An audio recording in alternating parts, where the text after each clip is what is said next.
So my topic is the role of Rousseau's work during the feminist movement in modern China. If we talk about the environment of the feminist movement in modern China, Rousseau is author inescapable. He has been he has been known as since 1878 due to Guo Songcao, the first permanent permanent diplomat of Qing dynasty in Europe, who on the occasion of an official visit to Great Britain and then to France mentioned him in his journal from London to Paris. Rousseau and Voltaire attracted the powers of the clergy, the privileged class.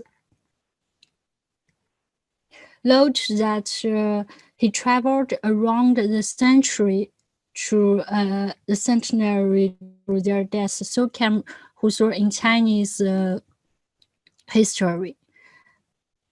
We might go back to see two pictures here. One is for the Qing dynasty. Here we see during the revolution, 1911. So we see men will cut their hair, and this one is 1906.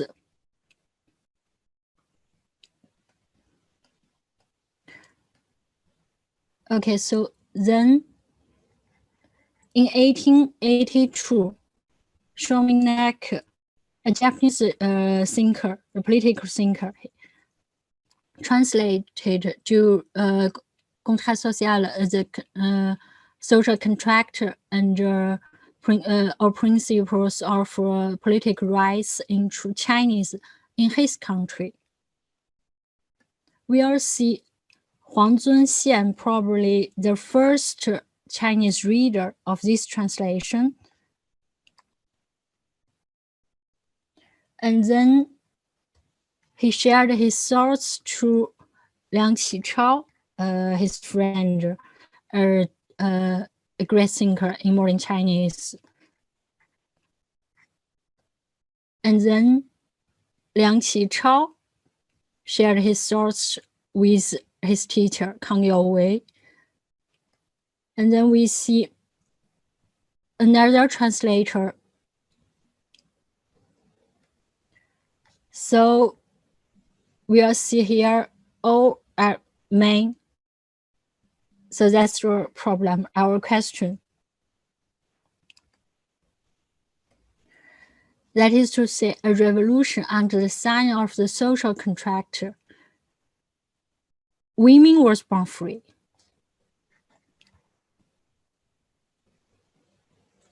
Rousseau with the social contract sowed the seeds of revolution in Chinese society. Men were born free, evoked the discussion of new women in the later Qing dynasty and the early Republic of China. Then came the May 4th movement. Chinese women began to pursue equal rights in all aspects, including politics, economy, culture, and social life.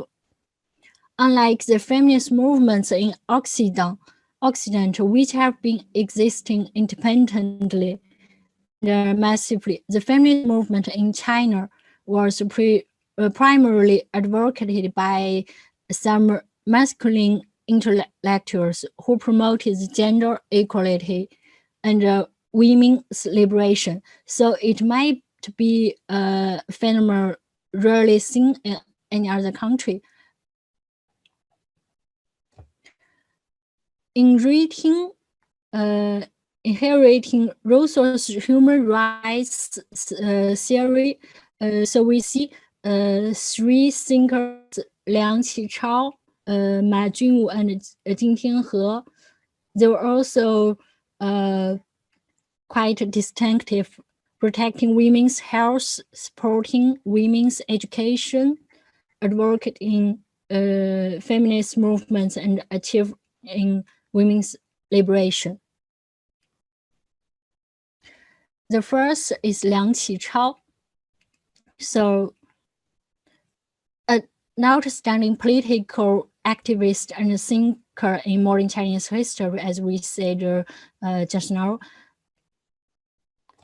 His thought had a huge influence on the development of Chinese women. Firstly, he believes that women's aptitudes are not inherently backward, but can be improved. Secondly, the country is strong or weak is proportional to the strength of women. So he advised no foot blinding and women's education. And then we see another thinker, Ma Junwu. He was known as father of feminist enlightenment in modern China. In his book, he mentioned he agreed with Liang Qichao, but there were also some difference. First, women are positioned as a subject of rights. Secondly, the equality between husband and wife.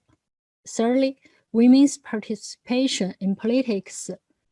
So, for him, social revolution should be carried out so that both men and women have the same public rights. And then is Jin Tianhe. In his book, he pointed out the rise and fall of the world is the responsibility of men and also the responsibility of women.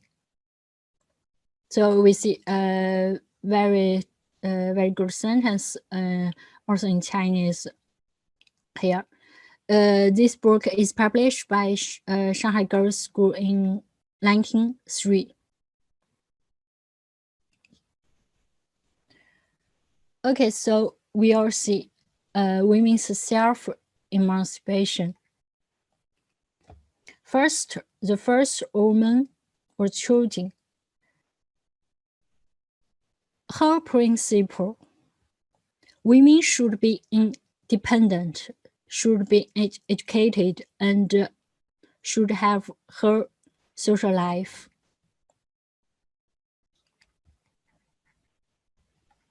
So we'll see she divorced with her husband, then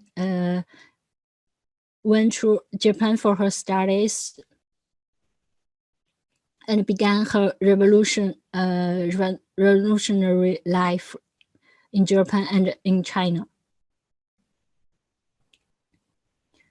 Okay, then came the New Youth, a magazine founded in 1915.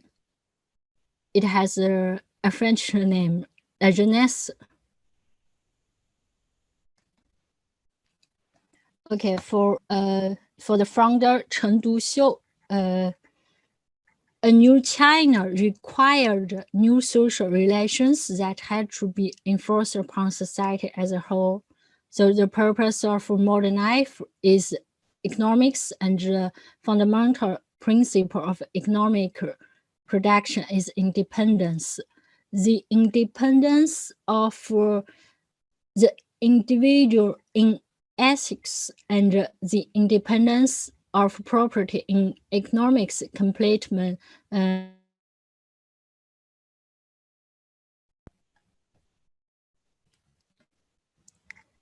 in June 1918, the New Rules published a special issue on Ibsen, who is a philosopher, a Chinese philosopher, translated A Doll's House in cooperation with his student. At the same time, he published some articles of Ibsenism, which would have a huge influence on the youth. So the values like individual freedom, equality, human rights, and empowerment of women and youth were totally accepted by young people and intellectuals at that time. Then we saw the May 1st movement in 1919. It is the first time in Chinese history where young people, boys and girls, come together to act together. Previously, there were no gender diversity in the country. In this atmosphere of equality, freedom, democracy, female participation across the country is particularly important. Many women and girl students have been beginning to resist traditional values, young girls cutting their hair, demanding emancipation. So the May 1st movement accelerated women's suffrage and led to the establishment of schools in China.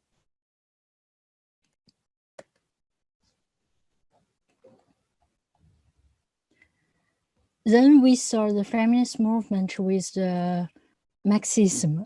So as you know, after 1949, in October 1950, the first major law in China was it gives men and women equal rights to marry on a voluntary basis. 3 years later, gender equality and equality pay for equal work for men and women were incorporated into the constitution. We saw here in 1968, Mao Zedong, a famous saying, "Women lift up half of the sky."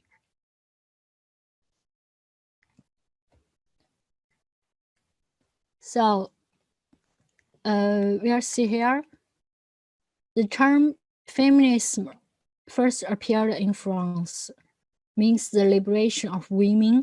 In 1791,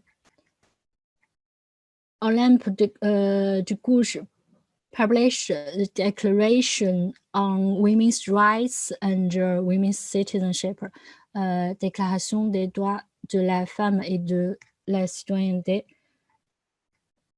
This concept first came into Japan, then into China. Here we see two pictures. During the French Revolution, the seamstresses, fisher sailors, and washerwomen take up the weapon, lift up their skirt, join the revolution. The reason why male intellectuals in China advocated women's rights is also related to the change of China's international status. So today, we also think of their great contribution. Okay, so thanks.